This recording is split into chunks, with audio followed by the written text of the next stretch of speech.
Ladies and gentlemen, today's topic is an end-of-life case involving a dying parent, mercy killing or euthanasia. As we are about to begin, I have several announcements to make. First, each team will be given an allotted time of 3 minutes to defend their arguments. Next, each team will prepare one question to be asked their opponent. Good morning, ladies and gentlemen. I am Calvin Navarra, and it's my pleasure to be your moderator for today's debate. First of all, let me introduce all of you our speakers this morning. All of them are knowledgeable and expert in this topic. In affirmative team, Ms. Paula Gregorio and Mr. Jericho Atocana. In negative team, Mr. Jordan Eliuta, Mr. Brian Alibeto, and John Terence Favela. Without further ado, I would like to welcome the speakers of affirmative team to defend their arguments regarding with the topic.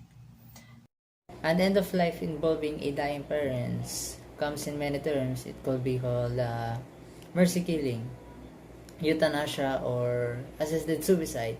Just like everyone has the right to live, human rights also imply the right to die. We are pro euthanasia. It's because many people think that each person has the right to control their body and life, and should also be able to determine at what way, time, or whose hand their death should fall upon. According to Patrick Stewart, a pattern of dignity of dying claims that a lot of vulnerable patients and their families defines surviving their illness more painful than the painless, and that they will wish to receive.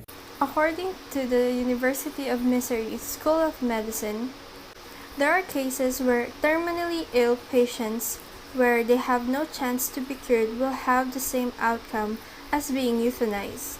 Advocates of mercy killing argues that patients in a vegetative state with no progress or chance of a recovery, euthanizing them would prevent future futile treatment efforts and would prevent them for further suffering from an illness that would not be cured. Worst case scenarios, illness that would still lead them to death more painful than euthanasia. Thank you, and let us hear the argument of the negative team. Consequently, euthanasia is a popular issue in ethical circle. Some states have made it legal. Belgium, the Netherlands, and Luxembourg are the three of world most popular countries. Moreover, in some other countries, legalization is a continuous issue. Personally, I had not made any payments. I had never gave euthanasia in consideration previously, but it not has recently piqued with my attention.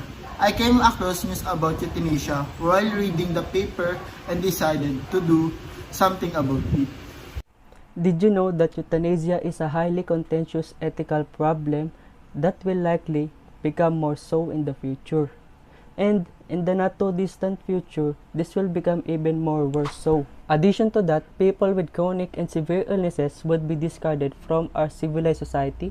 Opponents of euthanasia claim, and if we embrace the quote saying the right to dying with dignity.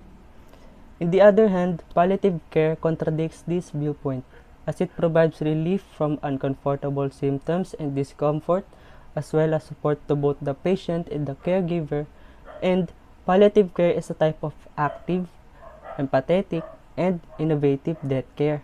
Lastly, the emphasis is on care. Formerly, the majority of them perished before reaching the hospital, but now the situation has reversed, now that science has progressed to the point where life can be prolonged, but not to the point where the dead can be brought back. This occurrence has created a complicated situation. According to research, many terminally ill patients who request euthanasia have serious depression, and the urge to die among terminal patients is linked to depression. Three of the 191 advanced cancer patients in India had a significant desire to die, and these patients had severe depression. Palliative and rehabilitative treatment are required. They want to be cared for by a team of health experts who are enthusiastic, empathetic, and humanistic. And the state should cover all costs so that the right to life becomes a reality and triumphs over right to death with dignity. Palliative care allows patients and caregivers to die peacefully in a manner that is acceptable to them. Alright, ladies and gentlemen, now we come to the question and answer session. Do we have the right to decide on a loved one that is in pain if she or he deserves to be euthanized?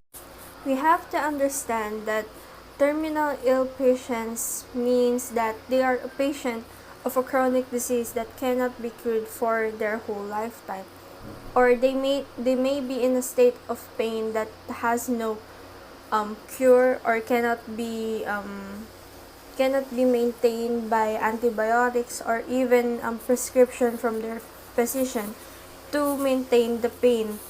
Or those who are in a vegetative state, patients who are in a vegetative state most likely don't have any chance of being conscious and functioning like they did before. So it's really up to the patient and the guardian, or it's really up to the patient and their guardian if they will continue with euthanasia or not. If the patient's will, wishes, or granted consent to euthanasia upon them, would you still go against their decision? If the patient wishes or grants consent to euthanasia upon them, would you still go against their decision? Well, with this question, if I will be in this position, I would choose life. I want everyone to remember that. Euthanasia is against the word and will of God. Only God can decide and have the will to take someone's life. And in line with our Philippine Constitution, according to the official Gazette, Article 3, Section 1 of the 1987 Philippine Constitution states that no person shall be deprived of life, liberty, property without due process of law, nor shall any person be denied the equal protection of the laws. We have Bill of Rights, and in my opinion, we should always exercise the law and do what is best for everyone. Let me conclude what they have said. As stated by the speakers from Affirmative, they argue that euthanasia should be normalized or legalized since each person has the right to decide and control their life, in what way, time, and whose hand their death should fall upon. They believe surviving their illness would still lead them to death painful than euthanasia. Mercy killing may prevent them in suffering from illness with no progress that would not be cured. While according to the speakers from Negative Team, euthanasia may not be the best option for other people. Access to euthanasia could lead to internal conflict for the patient. In a society where euthanasia is legal, the patient who is struggling to cope with a serious illness would be burdened even more. Voluntary euthanasia sets the stage for involuntary euthanasia and the execution of those deemed unacceptable. Euthanasia puts a lot of pressure on the elderly and the individuals with disabilities. Ladies and gentlemen, finally we come to the end of our debate. We would like to extend our gratitude to the speakers of both teams for an interesting talk, and for the audience for active participation.